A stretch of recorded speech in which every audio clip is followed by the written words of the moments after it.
Magkano nga ba ang kinikita ni Diwata sa isang araw? Alam naman natin na 100 pesos ang presyo ng isang meal sa kanyang pares overload. Kung titignan natin parang lugi pa siya sa kasi mura ang kanyang paninda. Ano nga ba ang business model niya? Ayon sa kanyang Diwata pares overload business, ang profit niya ay umaabot ng 5 pesos lang. Ngunit ito ay profitable at feasible. Kung titignan natin ang 5 pesos ay napakaliit lang, pero kapag dumami naman ito ay lalaki ang kita. Ito ay karaniwang ginagamit ng mga Chinese business owners, ginagawa nilang konti ang margin price and kinukuha nila ang dami ng orders. Ang Diwata pares overload nga ay pangmasa at pinipilahan. Sabihin na natin na ang bawat order ay kumikita siya ng 2 pesos per meal. Disclaimer lang na ang 2 pesos ay ang kita na niya talaga, wala na yung ibang expenses or yung costing nila. Kung 5,000 ang customers niya araw-araw at sa bawat customer ay bumili ng isang meal, kikita na siya ng 10,000 pesos daily. Kung araw-araw naman siyang bukas, kikita siya ng 70,000 pesos. Kung monthly naman ay 3,000 pesos. Kung 1 year naman ay 3,600,000 pesos. Paano naman kung 5 pesos ang buong kita niya bawat order? Kung 5,000 ang customers niya araw-araw at sa bawat customer ay bumili ng isang meal, kikita na siya ng 25,000 pesos daily. Kung araw-araw naman siyang bukas, kikita siya ng 170,000 pesos weekly. Kung monthly naman ay 750,000 pesos. Kung 1 year naman ay 9 million pesos. Maganda nga ang kanyang naging business model dahil pumatak siya sa masa. Di makakaila na tumaas na ang ibang bilihin, kaya naging famous siya dahil sa kanyang only rice at only sabaw sa murang halaga. Dinagsa ng marami ang grand opening ng Diwata pares overload branch sa Quezon City.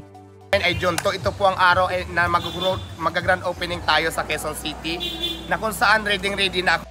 Ibinahagi ni Diwata ang mga kaganapan bago pa man magsimula ang munting programa sa pagbubukas ng nasabing branch. Ipinasilip din niya ang mga bago sa menu ng Diwata pares overload. Ilan sa mga ito ay Diwata chocolate overload, Diwata hotdog overload, Diwata family skin, at Diwata spaghetti overload. Diwata spaghetti overload, Diwata family chicken, Diwata hotdog overload, Diwata chocolate. Sa tulong ng sikap at diskarte ni Diwata, patuloy na yumayaman siya. At lalong dumadami ang kanyang mga blessings araw-araw. Sa ngayon ay humigit kumulang sa 5 million pesos ang kanyang net worth. Si Deo Balbuena, na mas kilala bilang Diwata sa social media, ay pinarangalan bilang Most Sensational Media Personality of the Year sa Gawad Dangal Filipino Awards 2024. Ang prestihiyosong parangal na ito ay iginagawad sa mga individual na nagbigay ng natatanging kontribusyon sa komunidad ng mga Pilipino. Awarding, so nakatanggap na naman tayo ng parangal. Ito po ay binigay sa atin ng Gawad Dangal Filipino Awards, di ba? So ayan, maraming salamat sa mga taong sumusuporta sa akin sa totoo. Si Diwata ay may-ari ng Diwata pares overload, isang sikat na kainan na kilala sa kanilang masaganang servings ng overload pares, isang paboritong ulam ng mga Pilipino na gawa sa baka at bituka. Ang kanyang palakaibigan at maalalahaning personalidad, pati na rin ang natatanging karanasan sa pagkain na kanyang inaalok, ay nagdulot ng malaking pagsunod sa kanya sa social media. Ang Gawad Dangal Filipino Awards ay naglalayong kilalanin ang mga kalalakihan at kababaihan sa Pilipinas na nagpapakita ng natatanging integridad at karangalan, binibigyang pansin ang mga naglilingkod ng higit pa sa inaasahan sa kanilang larangan. Ang award na ito ay hindi lamang pagkilala sa kanyang husay sa pagluluto, kundi pati na rin sa kanyang kakayahang magbigay inspirasyon at magpakita ng malasakit sa kanyang mga tagasunod. Tunay ngang isang inspirasyon si Diwata sa ating lahat. Patuloy siyang magbibigay ng liwanag at pag-asa sa pamamagitan ng kanyang trabaho. Bukod doon, ang iba din ay ginaya ang kanyang strategy dahil maganda ang ginawa niyang business concept. Tulad ni Rosmar na may only swimming pa. Speaking of Rosmar, naiyak si Diwata sa sorpresa ni Rosmar Tan sa kanya, pinanagkaloob ni Rosmar ang isang bagong bahay at 1 milyong piso kay Diwata. Saan mo na? Ayan, so...